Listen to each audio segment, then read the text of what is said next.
Assalamualaikum warahmatullahi wabarakatuh. Alhamdulillah wassalatu wassalamu ala Rasulillah wa ala alihi wa sahbihi ajma'in. Amma ba'd. Rabbi israh li sadri wa yassirni amri wa hlul 'uqdatam min lisani yafqahu qawli. Sebelum kita mulai pembelajaran kita, marilah kita berdoa agar apa yang kita pelajari hari ini benar-benar ditanamkan oleh Allah Subhanahu wa taala di dalam hati dan pikiran kita.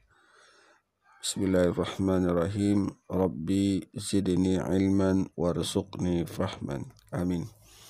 Baiklah anak-anak kami sekalian, pertemuan kita yang hari ini adalah membahas tentang bab yang ke-13, yaitu pertumbuhan ilmu pengetahuan di masa Abbasiyah.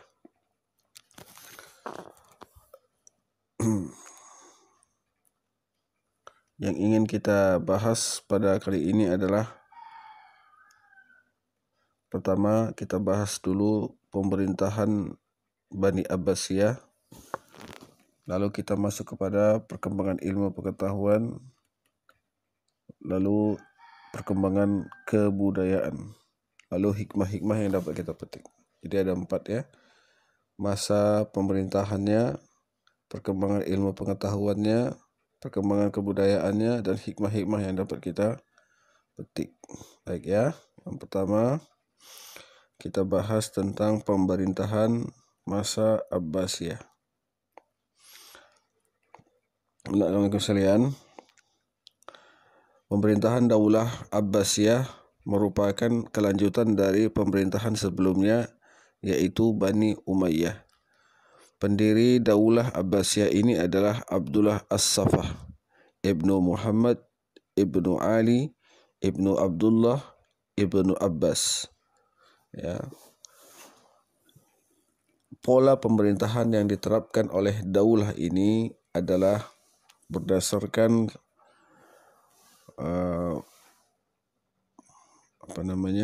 berdasarkan kekhilafahan ya. Daulah Abbasiyah berbeda-beda sesuai dengan perubahan politik. Ya. Karena silih berganti penguasa yang naik, berbeda pula pola kepemimpinannya. Berbeda dari segi politik, sosial, dan budaya.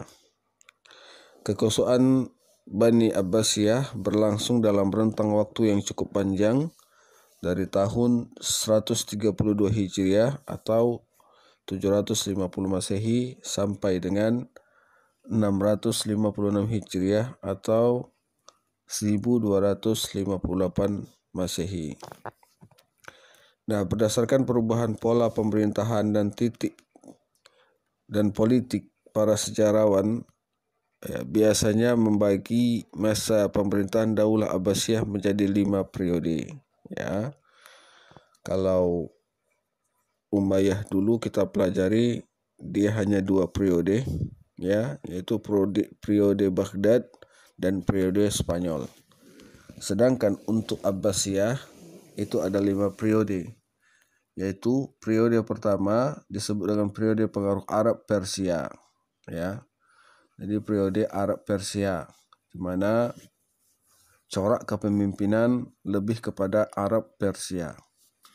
Periode kedua disebut periode pengaruh Turki, ya, di mana pemerintahannya diwarnai dengan budaya sosial dari Turki. Yang ketiga, periode masa kekuasaan dinasti Bani Umayyah dalam pemerintahan Khilafah Abbasiyah. Periode ini disebut juga masa pengaruh Persia kedua. Yang keempat, periode masa kekuasaan Daulah Bani Saljuk, ya, di dalam pemerintahan Khilafah Abbasiyah, biasanya disebut juga dengan masa pengaruh Turki kedua.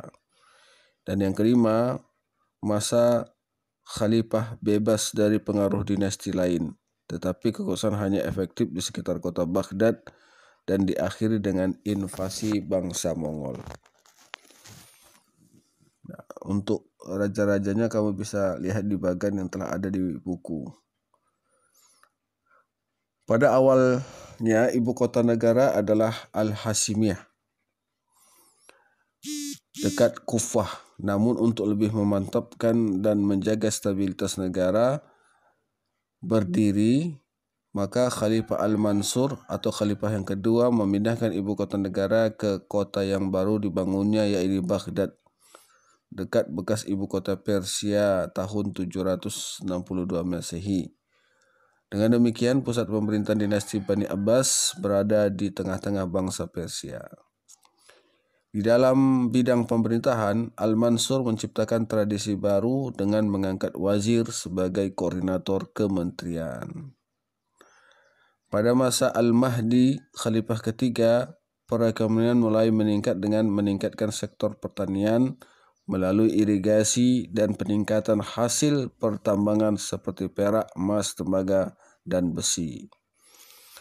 Daulah Abbasiyah mengalami masa keemasannya pada masa pemerintahan Khalifah Harun al-Rashid pada tahun 786 sampai 809 Masehi dan putranya Al-Ma'un 813 sampai 833 Masehi. Harun al-Rashid adalah seorang khalifah yang adil dan memiliki jiwa sosial yang sangat tinggi. Harun al-Rashid juga membangun tempat-tempat untuk pemandian umum untuk rakyatnya. Perhatian pemerintah terhadap masalah pendidikan dan ilmu pengetahuan berlanjut pada masa Daulah Abbasiyah dipimpin oleh Khalifah Al-Ma'mun. Khalifah Al-Ma'mun adalah khalifah setelah Harun al-Rashid. Al-Ma'mun juga dikenal sebagai khalifah yang sangat cinta kepada ilmu filsafat. Pada masa pemerintahannya, penerjemahan buku-buku asing digalakkan. Untuk keperluan penerjemahan ini, ia mendirikan lembaga bernama Baitul Hikmah sebagai pusat penerjemah sekaligus berfungsi sebagai perguruan tinggi dengan perpustakaan yang besar. Al-Ma'mun, Al-Muntasim, setelah Al-Ma'un Al-Muntasim, khalifah berikutnya, memberi peluang besar kepada orang-orang Turki untuk masuk ke dalam pemerintahan. Keterlibatan mereka dimulai sebagai tentara pengawal. Tidak seperti pada masa Daulah Umayyah, dinasti Abbasiyah mengadakan perubahan sistem ketentaraan. Praktik perang bagi orang-orang Muslim sudah terhenti. Tentara dibina secara khusus menjadi prajurit profesional. Dengan demikian, kekuatan militer dinasti Bani Abbas menjadi sangat kuat. Walaupun demikian, dalam periode ini banyak tantangan dan gerakan politik yang mengganggu stabilitas baik dari kalangan Bani Abbas sendiri maupun dari luar. Seperti gerakan sisa-sisa Bani Umayyah dan kalangan internal Bani Abbas, revolusi Al-Khawarij di Afrika, gerakan Zindik di Persia, gerakan Syiah, dan konflik-konflik antar bangsa dan aliran pemikiran keagamaan semuanya dapat dipadamkan. Itu untuk masa pemerintahan. Baik ya,